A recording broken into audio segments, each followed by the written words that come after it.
কি রে নবাব, অমন করছিস কেন? সর্বনাশ হয়ে গেছে গা, গুন্ডারা ছোট ভাবেকে ধরে লেগেছে গা, তাড়াতাড়ি আত্মার করে ফেলেছে গো। ঠিক আছে, তুই মার কাছে যা, আমি তোর কবির ভাইকে নিয়ে আসছি। আচ্ছা আচ্ছা যাচ্ছি। না, আমি বেঁচে থাকতে আমার মা এভাবে মরতে পারে না। ওগো, এমনিতে তুমি সুস্থ নাও, তার উপর পুলিশ তোমাকে ছায়ার মতো খুঁজে বেড়াচ্ছে। আসক পুলিশ, ওরা যদি গুলি করে আমার বুকটাকে ঝাঁঝরা করে দেয়, মার জন্য সেটাই হবে আমার সুখের মরণ। আমি মার কাছে যাবই।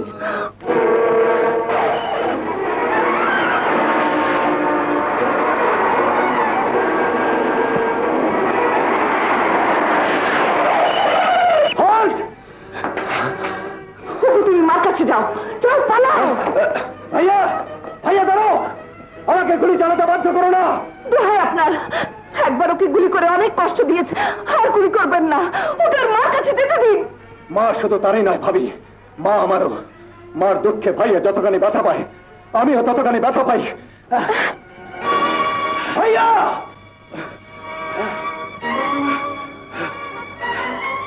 আমাকে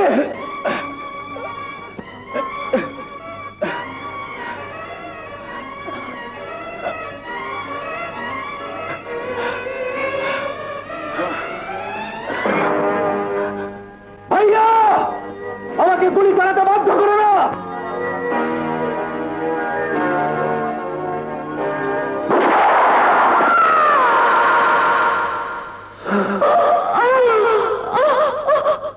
क्या क्या क्या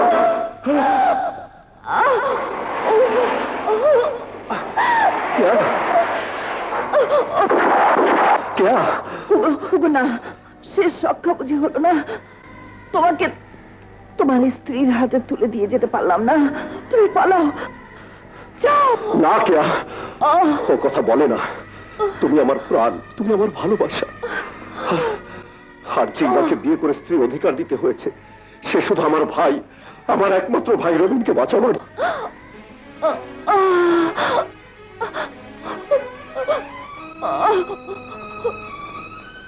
একদিন এমনি পুলিশের পোশাক পরে কর্তব্য পালন করতে গিয়ে আমি তোকে গুলি করতে বাধ্য হয়েছিলাম। তুই তখন অজ্ঞান ছিলি, ডাক্তার বলেছিল অপারেশন না করলে তোকে বাঁচানো যাবে না। বাড়ি থেকে কেয়ার চিঠি পেলাম, মা অসুস্থ, তোদের বাঁচাবার জন্য প্রচুর টাকা দরকার। আমি পাগলের মতো ছটফট করছি। এ সময় পাগলের মতো বোধবেশী ইভা এসে আমার ঘরে ঢুকলো, আমার হাত চেপে ধরে বলল, আমাকে দয়া করে বিয়ে করে ওই শয়তান রানার হাত থেকে আমাকে বাঁচান। রবিন, এই সেই রানা যার জন্য আজ আমি অপরাধী, এই সেই রানা যার জন্য গুলি খেয়ে পুলিশের ভয়ে পালিয়ে বেড়াচ্ছে, এই সেই রানা যার জন্য আমার প্রিয়জনদের কাছ থেকে আলাদা হয়ে গেছি। তার প্রতিশোধ তুই আজ এমনি করে নিলি? বারে ভাই বাহ, ভাইকে মেরে পুরস্কার নিতে চাস, প্রমোশন পেতে চাস? চালা চালা গুলি প্রতিশোধ নে, কিন্তু ওকে মারলি কেন? ভাইয়া, আমি ভাবিকে গুলি করিনি। ভাবিকে যে গুলি করেছে সে ভাবির শত্রু, তোমার শত্রু, আমার শত্রু, আইনের শত্রু। ওকে আমি ছাড়বো না ভাইয়া। ভাইয়া, তুমি থানায় চলো। আমাকে জেলে আটকে রেখে আমার রোকেয়া, আমার মায়ের লাশ তুই একা দাফন করতে চাস? তা আমি হতে দেব না মিস্টার রবিন। ভাইয়া, তোমার দোহাই লাগে, এ কাজ তুমি করো না। জানি না তুমি দোষী না নির্দোষ, তবু আজ তোমার এই জন্যে ভাবির বুকে গুলি লেগেছে। তোমার জন্য মা আজ মরতে বসেছে, হয়তো তোমার জন্য মিতা কিডন্যাপ হয়েছে, এবং তোমার জন্য আজ আমি বিনা দোষে সমাজের কাছে, আইনের কাছে অপরাধী। সত্যি যদি তুমি নির্দোষ হয়ে থাকো, তাহলে আমি ওয়াদা করছি আমার জীবন দিয়ে হলেও আমি তোমার জন্য লড়ে যাব। দয়া করে তুমি সারেন্ডার করো প্লিজ। সারেন্ডার করব? যাদের জন্য আমার মা আমার কিয়া মরতে বসেছে, ভাই ভাই শত্রু হয়ে গেছে, তাদের লাশ কবর না দিয়ে আমার মা আমার কি আর জানাজা হবে? আর যদি পারিস ওদের জন্য কিছু করিস।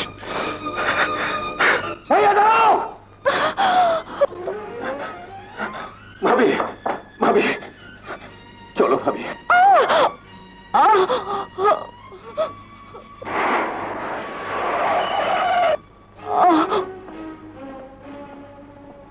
Mr. Robin, you are under arrest. কেন স্যার?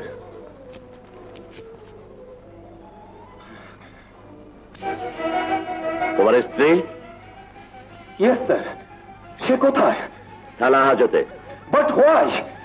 তার কি অপরাধ? যে স্মাগলিং কেসে তোমার ভাই জড়িত, সেই গ্রুপের হয়ে মানুষের কিডনি কর্নিয়া অপারেশন করে তোমার স্ত্রী। যদি বলি তোমারই সহায়তায় তোমার ভাই, তোমার স্ত্রী এই জঘন্য অপরাধ করার সুযোগ পায় এবং তুমি নিজেও এদের সঙ্গে জড়িত। মিথ্যে, মিথ্যে, মিথ্যে।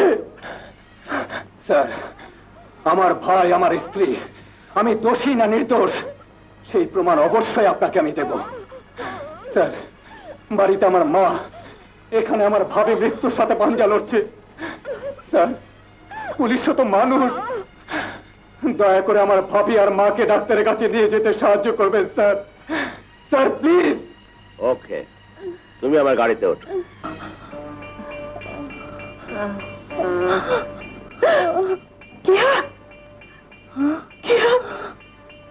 মা, মা, আমার মা ছিল না। কপাল গুনে আপনার মতো শাশুড়িকে মা হিসেবে পেয়েছিলাম, কিন্তু আপনাকে সেবা করার সাহায্যে আমার মিটলো না। যদি কখনো কোনোদিন আপনার মনে দুঃখ দিয়ে থাকে, যদি কোনো অন্যায় করে থাকে, আপনি আমাকে মাফ করে দেবেন।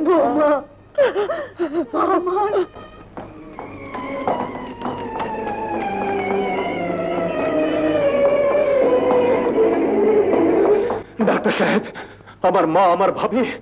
আপনার মা আউট অফ ডেঞ্জার। স্যার নিজে আপনার ভাবির অপারেশন করছেন। আল্লাহ আল্লাহ করুন।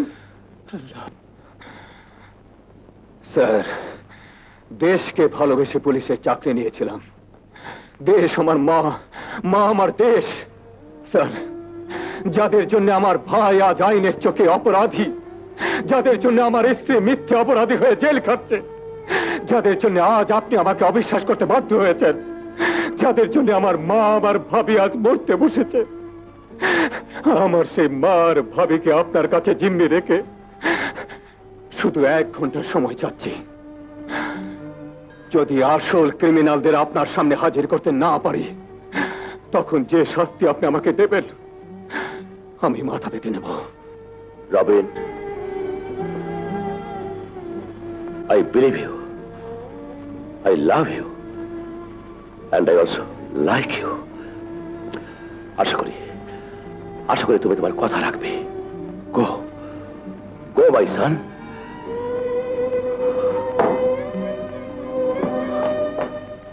না, আমি তোমাদের কাউকে বিশ্বাস করি না। ইভা, আমি তোমার আপনজন। ওরে ভা, আমি তোকে পেটে না ধরলেও আপন সন্তানের চেয়েও আপন করে প্রতিপালন করেছি। ইমোশনালি আপনজনদের চিনতে ভুল করো না ইভা। তোমার বাবা তোমার জন্য যেমন প্রচুর সম্পত্তি রেখে গেছেন, তেমনি আমার রানার জন্যও আমার কম নেই। তোমাদের দুজনের বিয়ে হলে আমরাই হব এই সমাজের ঐশ্বর্যবানদের মণিকাঞ্চন।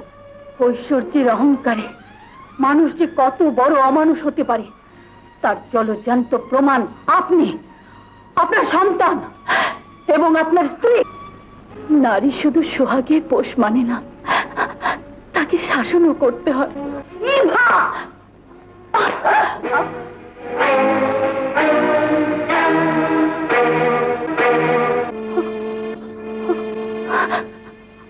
আপনি একটি, আমিও একটি মেয়ে।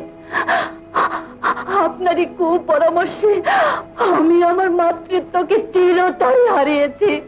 আপনারই সন্তানের জন্য আমি আমার স্বামীকে হারিয়েছি। ও, স্বামীর জন্য বুক টাকাচ্ছে। ঠিক আছে, আজকে বিয়ে করে তোকে দিয়ে আমার মায়ের পা চাটাবো। ইভা এখনো কবি সাহেবের স্ত্রী, ওকে ছেড়ে দিন। চুপ শালা চাকরের বাচ্চা। রানা সাহেব, মনিবরা চিরকালই চাকর বাকরদের ধরে পেটায়, ওরা মুখ বুজে সহ্য করে, কারণ ওরা গরিব। আজ যদি চাকর মনিবের গায়ে হাত তোলে, ইউ বাস্টার্ড ছোট লোকের বাচ্চা, জুতো মেরে মজিদ ভাই! কি গা? ওগো, ওগো, তুমি আমাকে বাঁচাও। রানা, আজ তোর হিসাব দেবার সময় এসেছে। মজিদ ভাই, না না, গুলি করে তোকে এত সহজে আমি মরতে দেব না।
দিনের পর দিন তুই আমাকে যে কষ্ট দিয়েছিস, আজ তা গুনে গুনে আমি ফেরত দিব।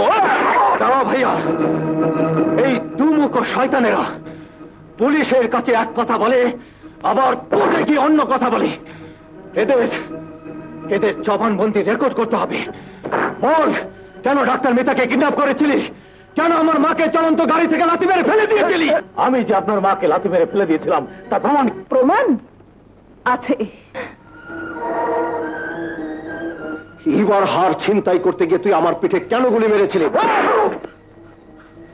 হবে যান এই হ্যালো শুনলে হাই জিগের বাচ্চা আমার না সিগারেট নিতে পাঠাই দিয়া তাদের বুঝি রে হাই যে করতেছিল শালা কি তোর ভুসাম শালা তোর কোন নি মেরে তো শালা ভুসাম এই ওটা, আমি যে হাই জায়গার তার প্রমাণ কি? আর কত মিথ্যে বলবি শয়তান? তোর পাপের অংশীদার মিস্টার রানা আমাদের স্বামী স্ত্রীর সম্পর্ককে জিম্মি করে আমার স্বামীকে পাঠিয়েছিল স্মাগলিং করতে, যেখানে আপনার লোকেরা ওর পায়ে গুলি করেছিল। সেই সুযোগে আমাকে নষ্ট করতে চেয়েছিল, পারেনি বলে আমার বিরুদ্ধে মিথ্যে চুরির অপবাদ দিয়ে তার মাকে দিয়ে আমাকে যে অমানসিক নির্যাতন করিয়েছিল তার সবকটি দাগ আজও আমার পিঠে কেটে আছে। যার একমাত্র সাক্ষী ইন্সপেক্টর রবি। বলুন সত্যি কিনা? তোমরা অবৈধ ব্যবসা করে টাকার পাহাড় বানিয়েছো, অথচ পুলিশের কাছে আমার নামে মিথ্যে পেপার সাবমিট করে আইনের চোখে আমাকে করেছো অপরাধী। কেন? শুধু আমরাই অপরাধী, আর তোমার পুলিশ ভাইয়ের ডাক্তার বউ যে কচকচ করে কিডনি কেটে নিত, চোখ তুলে নিত, হেরোইন পাচার করত, সেটা বুঝি চোখে পড়েনি? এই মিথ্যা আইনের ব্যাপারী, আমার স্ত্রী কিডনি অপারেশন করে চোখ তুলে নিয়েছে, হেরোইন পাচার করেছে, তার কি প্রমাণ আছে তোর কাছে? প্রমাণ না থাকলে তোমার বউ জেলের ঘানি টানছে কেন? ওদের জেল খাটার দিন শেষ হয়েছে মিস্টার রায়হান, আজ তোমাদের পাপ। আপনি কিসের আইনের লোক?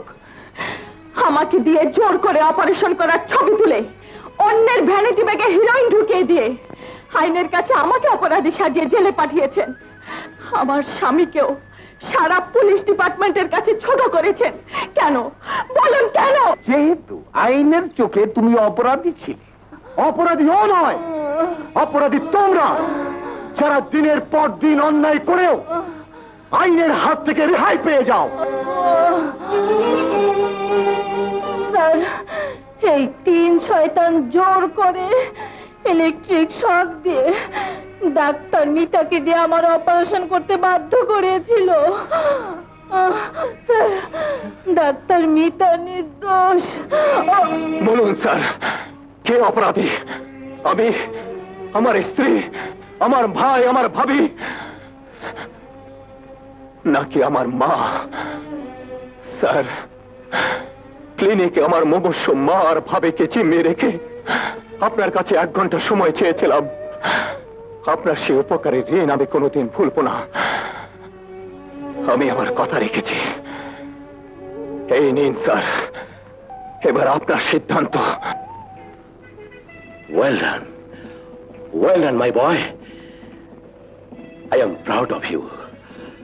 রবিন, তোমাদের মতো যুবশক্তিরাই পারবে দুর্নীতি দুঃশাসন মুক্ত সমাজ গড়তে। 7 দিনের ছুটি, অফিসে এসো। তোমার হয়ে চিঠিটা নেবে না? Mister Babul, arrest them. লম্বা চুল কে হাইজে করো না জেলের ভিতরে কে ওখানে গানিতে নিখে কে দাসলা গানিতে দেখা আসলা। আমাকে একটু সময় দেবেন স্যার। এই মহিলার কাছে কিছু প্রশ্ন আছে। চিরকাল শুনে এসেছি সংসার সুখের হয় রমণীর কুলে, আর আজ বিদায় বেলায় জীবন দিয়ে জেনে যাচ্ছি এক নয়, কয়েকটি সংসার, কতগুলো জীবন অকালে নষ্ট হয়ে গেল শুধু আপনারই কারণে। কিন্তু আপনি তো এই সমাজের একজন শিক্ষিতা, ধনী, পশ মহিলা। ঘরের কি সুখ তা আপনারা জানেন না। ঘর ভাঙা আপনাদের কাছে একটা পুতুল খেলা। আপনাদের মতো কিছু উচ্চাভিলাষী মহিলারা এই সমাজে কিছু কুসন্তান জন্ম দিয়ে এই সমাজটাকে নষ্ট করে ফেলেছেন। আসলে একটি ভালো সন্তানের জন্য একজন ভালো মায়ের দরকার, একজন ভালো স্বামীর জন্য একজন ভালো স্ত্রীর দরকার, একটি সুখের সংসারের জন্য একজন ভালো গৃহিণীর দরকার। জানি না কোন পাপে সব আশা, সকলের ভালোবাসা বুকে নিয়ে কবরে যাচ্ছি।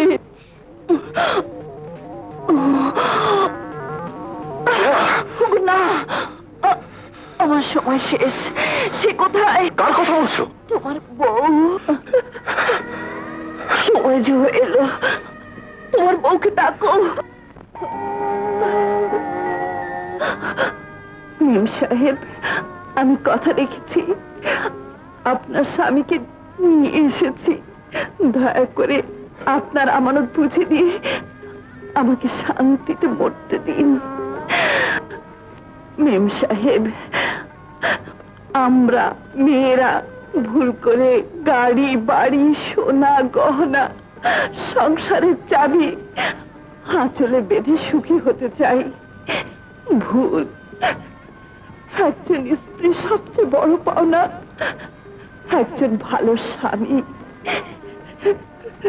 সেদিন থেকে আপনি বড় ভাগ্যবতী মেম সাহেব, ভাগ্যবতী।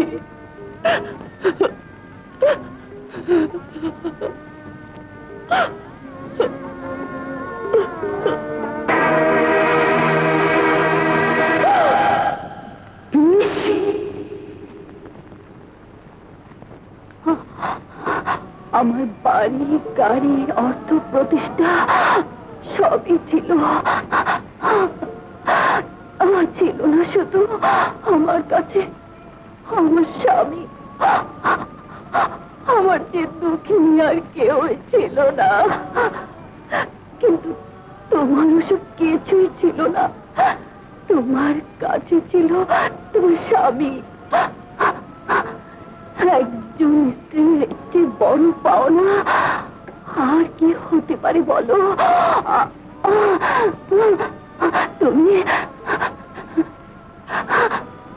তুমি ভাগ্যবতী।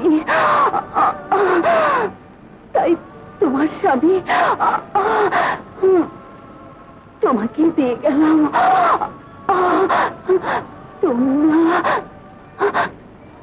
তোমরা সুখী